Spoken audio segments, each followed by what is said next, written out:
Hello दोस्तों, आप सभी को मेरा यूट्यूब चैनल पे स्वागत करते हैं। आज हमारा यूट्यूब चैनल का फर्स्ट डे है और आज हम लोग जो जानेंगे वो है AWS सर्विस के बारे में जानेंगे। तो इसमें हमने AWS के बारे में जानने के लिए हमने लिया है 101 डेज का चैलेंज एक। ठीक है, तो ये 101 डेज में हम लोग एटलीस्ट जितना बेसिक चाहिए आपका क्लाउड जर्नी स्टार्ट करने के लिए जितना बेसिक नॉलेज होना चाहिए वो हम इसमें आपके साथ शेयर करेंगे। ठीक है, तो जो लोग चैनल पे नया है, मेरा रिक्वेस्ट है आप सब लोग चैनल पे जरूर सब्सक्राइब कर लीजिए और वीडियो का एंड तक देखिए तो आपको पूरा AWS का जो ओवरव्यू है वो नॉलेज मिलेगा। बीच में काट करेंगे तो वो थोड़ा आप मिस कर जाएंगे। ठीक है, तो चलिए शुरू करते हैं। AWS का ओवरव्यू होता है क्या है एक्चुअली। ये AWS जो होता है ये जो क्लाउड कंप्यूटिंग होता है। तो क्लाउड कंप्यूटिंग का मतलब क्या होता है? क्लाउड कंप्यूटिंग मतलब आपको जितना सर्विसेज और रिसोर्स चाहिए वो ओवर द इंटरनेट अवेलेबल होता है। ठीक है, मान लीजिए आपको आपको कंप्यूटिंग सर्विस चाहिए, स्टोरेज सर्विस चाहिए, नेटवर्क, डेटाबेस, मशीन लर्निंग और एनालिटिक्स कुछ भी चाहिए तो आपको मिलेगा। तो AWS एक पॉपुलर सर्विस है जिसमें मतलब कई सारा पब्लिक क्लाउड है। मान लीजिए AWS है, एजूर है, GCP है। ठीक है, अमोंग इस सब में AWS एक पॉपुलर सर्विस है। ठीक है, क्यों पॉपुलर है वो सब हम लोग आगे जानेंगे जरूर। ठीक है, तो ये जो काम करता है AWS सर्विस एक किस मॉडल पे काम करता है? ये है आप कॉस्ट इफेक्टिव है। एक्चुअली कॉस्ट इफेक्टिव मतलब क्या होता है? आप जितना भी यूज करेंगे उतना ही आपको पे करना पड़ता है। मान लीजिए पे एज गो। ओके, तो ये ऐसा नहीं कि आप यूज नहीं कर रहे हैं तो आपको पे करना पड़ता है, और ऐसा कुछ नहीं है क्या मान लीजिए आप मतलब इंस्टेंस को स्टॉप कर रहे हैं और टर्मिनेट कर दे उसके लिए भी आपको चार्ज लगेगा, ऐसा कुछ नहीं है। तो ये एकदम आइडियल है, मतलब कॉस्ट ऑप्टिमाइजेशन के लिए आपको एकदम सही क्लाउड सर्विस प्रोवाइडर है। ठीक है, तो इसका हिस्ट्री क्या है, कब लॉन्च हुआ था? AWS जो लॉन्च हुआ था मतलब 2006 में लॉन्च हुआ था मार्च, एज ए पब्लिक क्लाउड। ठीक है, उससे पहले 2002 में ये लॉन्च हो गया था भला ही, लेकिन उस टाइम इसको API की तरह यूज कर सकते हैं, ऐसा नहीं कि वो पब्लिक क्लाउड की तरह यूज कर सकते हैं।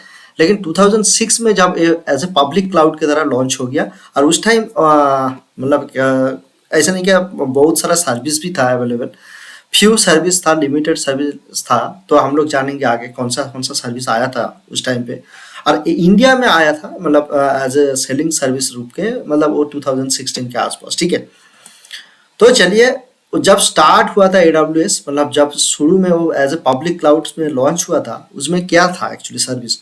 दो ही सर्विस मतलब बहुत पॉपुलर आज का डेट में भी है। वो दो सर्विस था, EC2 जो इलास्टिक क्लाउड कंप्यूटिंग होता है, और जो S3 सिंपल स्टोरेज सर्विस। ये सबके बारे में डीप डिटेल्स हम लोग आगे वीडियो में जानेंगे जरूर। ठीक है, आज एक ओवरव्यू दे रहा है मैं जो AWS के बारे में, मतलब क्या क्या है क्या नहीं है, कब स्टार्ट हुआ था, इसी के बारे में। और इसमें आज का डेट में मान लो आज क्या है, 2025 है। 2025 में मान लीजिए आप मोर देन 200 प्लस मतलब सर्विसेज अवेलेबल है जो आप यूज कर सकते हैं, और कई सारा डोमेन पे है। ऐसा नहीं कि सिर्फ सब कंप्यूटिंग स्टोरेज में है और नहीं S3 में है, ये स्टोरेज में है, डेटाबेस में है, मशीन लर्निंग में है, एनालिटिक्स में है, मतलब कई सारा है, फिनेंशियल, IoT, गेम, टेलीकॉम, मतलब कई सारा डोमेन पे इसका जर्नी स्टार्ट हो गया। ठीक है, उसके बाद आता है ये इतना पॉपुलर क्यों है? जैसे मैं बोल रहे थे पॉपुलर क्यों है, ऐसे पहला चीज होता है कॉस्ट इफेक्टिव।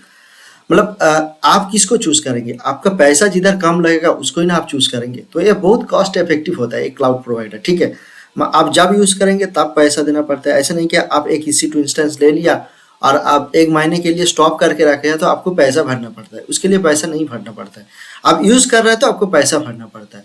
लेकिन EC2 इंस्टेंस लिया मतलब आप मान लीजिए आप एक परसिस्टेंट स्टोरेज लिया तो उसके लिए पैसा देना पड़ता है। ठीक है, तो ये पॉपुलर क्यों है? कॉस्ट इफेक्टिव होता है, स्केलेबिलिटी होता है, मतलब आप जब चाहे तब scale in and scale down कर सकते हैं। तो मतलब क्या है, आगे हम लोग जानेंगे ये सब ऑटो स्केलिंग के बारे में जरूर आगे जानेंगे। ठीक है, और है हाई अवेलेबिलिटी, मतलब इसका इतना अवेलेबिलिटी जोन है, मतलब एक एक रीजन पे दो दो तीन तीन चार चार अवेलेबिलिटी जोन है। तो ये सब के बारे में डीप डिटेल्स जानेंगे आगे।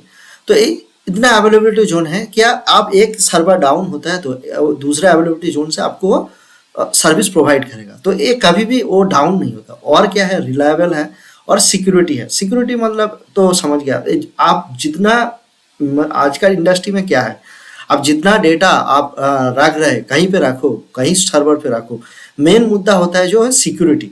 सिक्योरिटी एकदम अच्छे से होना चाहिए। तो AWS में भरपूर सिक्योरिटी है, फेडरम है, IAM है, तो कई सारा टाइप का सिक्योरिटी होता है इसमें, ठीक है।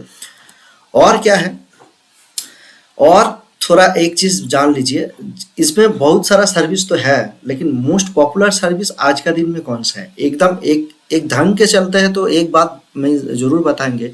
एक बहुत पॉपुलर सर्विस है वो जो है सर्वरलेस, ठीक है। सर्वरलेस का मतलब क्या होता है, जो लैम्डा फंक्शन है, मतलब विदाउट आपका मेंटेनिंग सर्वर, आप सर्वर की तरह किसी को यूज कर सकते हो, तो वो है लैम्डा हो गया। उसके बाद है जो सिक्योरिटी के बारे में IAM आ गया। पर्सिस्टेंट स्टोरेज बोलेंगे तो EBS आ गया, इलास्टिक ब्लॉक स्टोरेज आ गया। तो ऐसे सारा कई तरह सर्विसेज है जो मतलब आप यूज कर सकते हैं, आज का डेट में बहुत पॉपुलर सर्विस है। DynamoDB है, RDS है, ठीक है, EC2 तो है ही है और S3 तो है, उसके बाद भी इतना सारा सर्विसेज है, पॉपुलर सर्विसेज जो लोग यूज कर सकते हैं। ये सब के बारे में हम लोग डीप डिटेल्स जानेंगे आगे वीडियो में, ठीक है। तो इतना तक आज के लिए हमारा AWS सर्विस का ओवरव्यू है, तो आगे जानेंगे पूरा डीप डिटेल्स में, ठीक है। तो ये अच्छा लगे तो आप सबको मेरा विनती रिक्वेस्ट है, आप इस चैनल पे बने रहिए और चैनल को सब्सक्राइब कर दीजिए, और आपका जितना भी फ्रेंड है उसको भी शेयर करिए, वो भी हमारा ये जो 101 डेज का चैलेंज है उसमें पार्टिसिपेट हो, ठीक है। चलो बाय।